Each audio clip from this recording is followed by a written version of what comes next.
The best way to get Android Auto on your Tesla center screen, we're gonna figure it out right now. For those of you new to the channel, I'm Anton, a power engineer, industrial mechanic, and a Red Seal electrician. We cover all kinds of products and topics in an approachable way for the average everyday person. I'm glad you found us.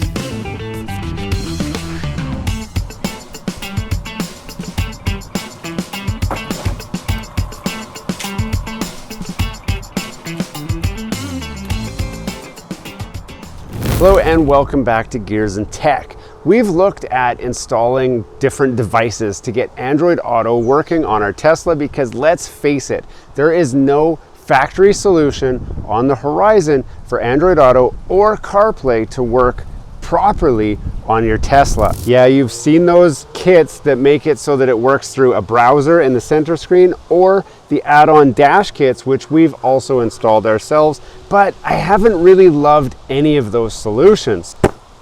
But today, we've got a module from Test Studio that is going to change everything that you know about Android Auto and CarPlay on your Tesla. Let's check out how easy this hack is to install and do a full feature deep dive. Now we're talking about the center screen here. I want to get Android Auto or CarPlay working on this screen in a reliable way that doesn't feel really hacky. And that's what this module right here is supposed to do for us. It actually hacks into the signal displayed on the screen and overlays our Android Auto and CarPlay. Now install is probably not the easiest, but we're going to walk through it right now as soon as we see what's even in this module first. So let's do our complete unboxing and then we can get on with the install.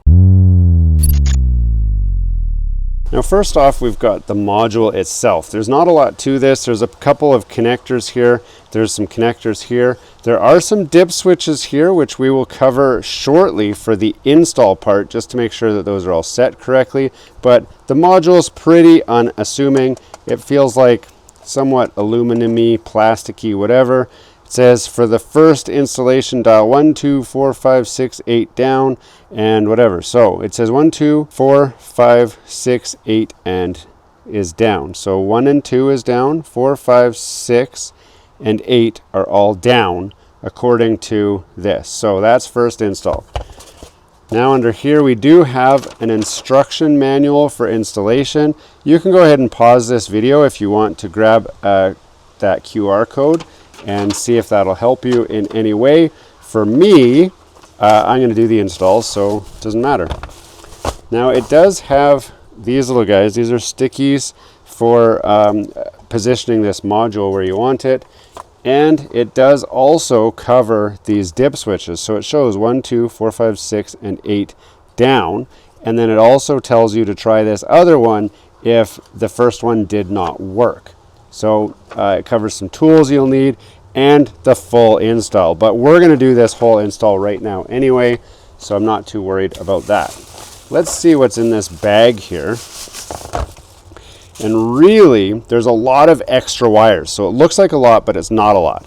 We've got one display cable module, another display cable module, which I'll show those in the install, but we've also got different cables. So this is if you have the Intel style processor. This one is the power for AMD, and this one, what's this one here? This is 12-pin XC1334. We'll figure out what that's all about shortly. And we already did this. This is the power for the Intel. And this guy, what is this guy? AIO 32-pin USB. Interesting. Why on earth do I need this? This gives me a USB port. I do not think I need this USB port, but maybe we do, maybe we don't. I don't know. We'll see. It does also have a trim popper tool and a security Torx bit set, and that is everything that comes with the kit.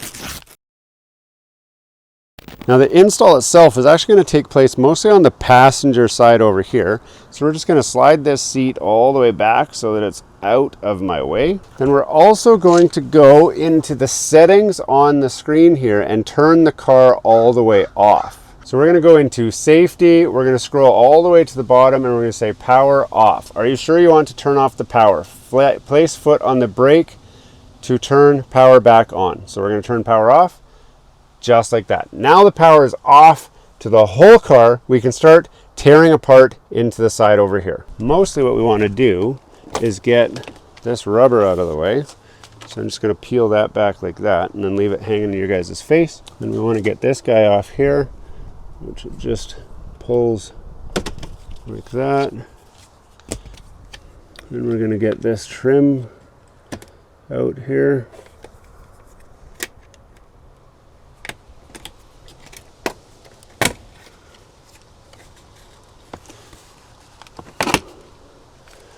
Look at that. We'll get this out a little bit more.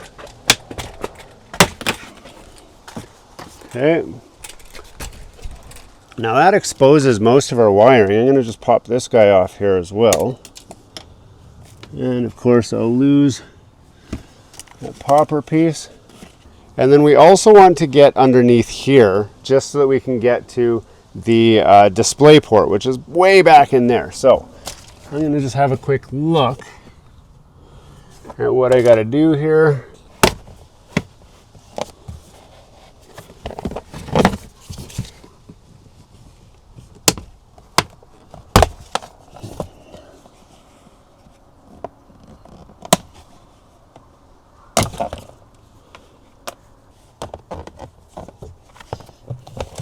We've popped this guy off using just the trim popper tool to get all of these guys out of the way, which exposes this here. This is what we're trying to get to. This is where the screen display goes to. So now we can get the module and just figure out where all those wires go. So the first thing I like to do is make sense of all of these wires. So starting with our line in and out here, we've got this purple guy. I'm going to say purple must go to purple on here. So I'm going to plug that in like that. And then I think green must go to green on here like that, and push it till it clicks. There, both of those have clicked. So now I've got two cables here. Now I also want to look at this cable. So this is going to plug into this module, just like this. And now I've got, you guys can see here, I've got this plugged in and I've got this end here. Now obviously this needs to go somewhere, so we'll figure out where that goes in a minute. But I've also got this guy and I got this guy, and I don't know what the heck this is for. This maybe wants to plug into here. It does not. So I don't think I need that. But this guy wants to plug into this thing. So we'll just plug that in like that. And then this gives us a USB port. I don't think I need this USB port, but we'll put it in anyway just in case. Maybe I can get it into the glove box as a spare thing. So install should be pretty easy. We just need to plug this into something, and it's going to plug over here into something. I just don't know what yet. But I'm going to start with this connector. So we've got this connector unclipped. This is the guy underneath here. We've got in and we've got out. So in is going to be, where did it go? This guy right here is in. So that is signal in. So the wire that we just unplugged here has to plug into this. It has to. So I got my box. I've got in. Let's figure out if in looks the same as that. It does. So we're going to go like this and plug in into there like that. And then we've got out, on here. This needs to go out to the screen, so this guy should plug into this as the out, just like that. Okay, so now the screen connections are done. We've got in and we've got out.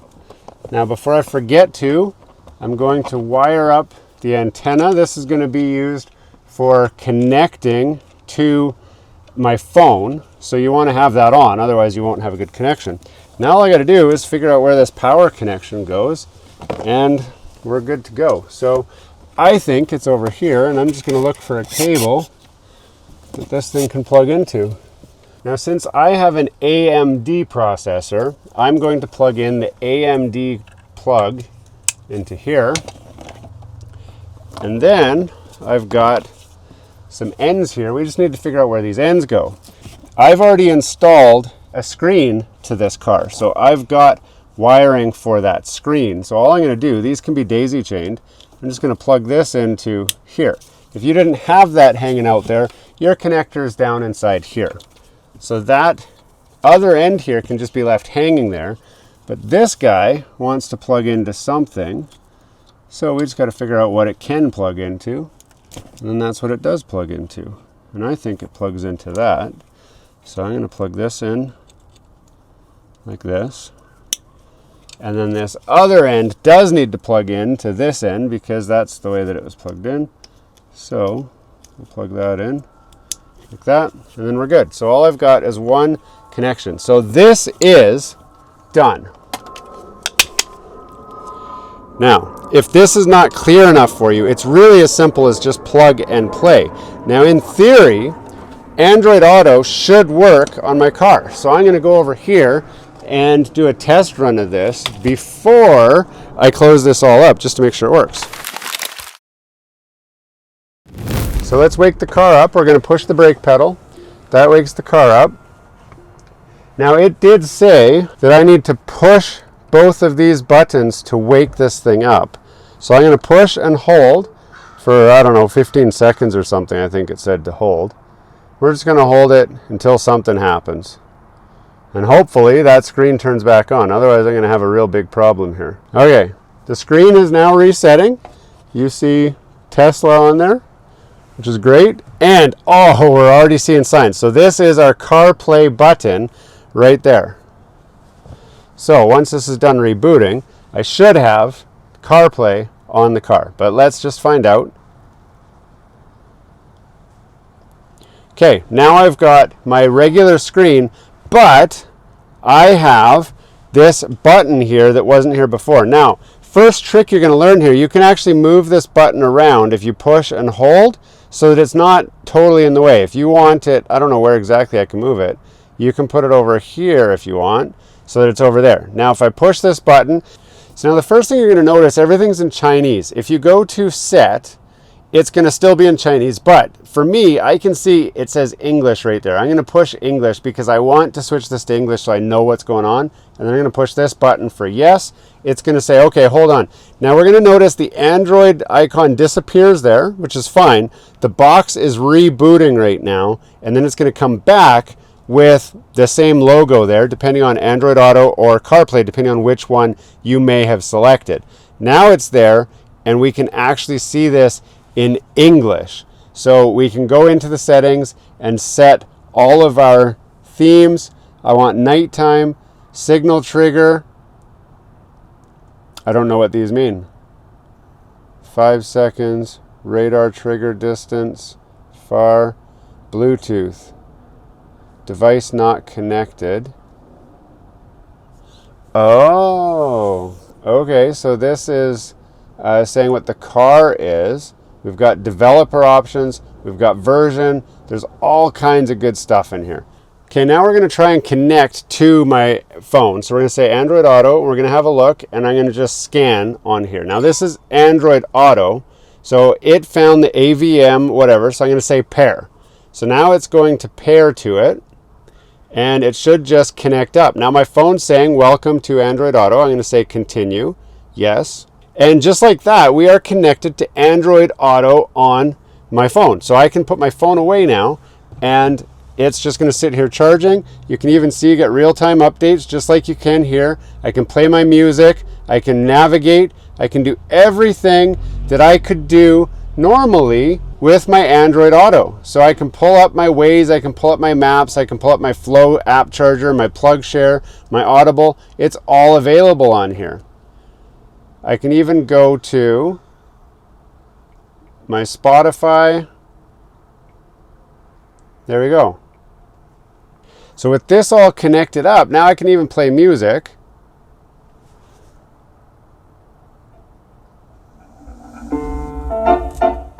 Through the car stereo. Now I can't play it right now because I will be demonetized very quickly. But if I pull this up, this is my full CarPlay on here, just like that.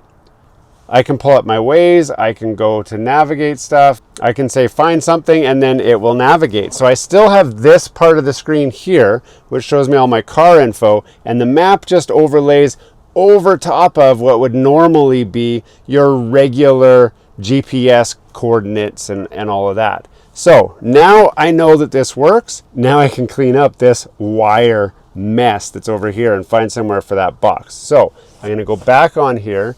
I'm going to go back into safety, and I'm going to go back to power off the car.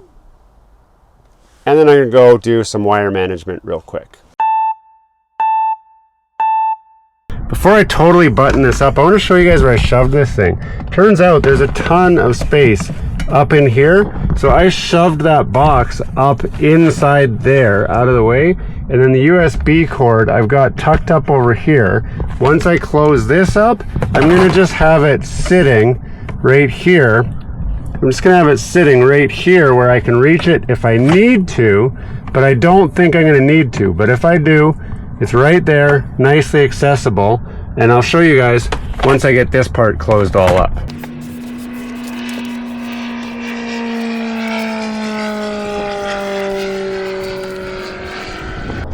And there we have the completed install. It's all closed back up. Everything's looking good back over there. Now let's have a look at that software. Now if we want to, we can have just the regular look here, or we can press the CarPlay button, and just like that, the CarPlay overlays over top of the factory map. And I can start navigating around, and everything's on here. I've got everything that my CarPlay would normally have, or my Android Auto, and it's all right here. I can say, show me my favorites, take me to the lake. And it says, sure. Here you go, directions to the lake. Let's go right now. We can look at different routes. It'll show me all the different routes. I can pull up my everything. I can open up maps. I can open up Flow. And that's everything right there. I can pull up my text messages. I can clear them. I can see my phone information down here. My phone's charging on there. I can play my music. I can do everything that I would want to do from this car. And don't forget, the big secret here is I can move this button around. A lot of people didn't realize this button moves, and so they were dealing with it in the wrong spot. But if I put it there, it just makes sense. There it is, CarPlay. Now I challenge any of you guys, tell me a better CarPlay solution than this. This is bar none, hands down, the best solution I've seen. You've seen the full install. It's not that bad to do, but the software itself, once you get it working, oh, it's so beautiful. It restores all the functionality that Tesla should have given us in the first place. I don't know why this wasn't a standard feature.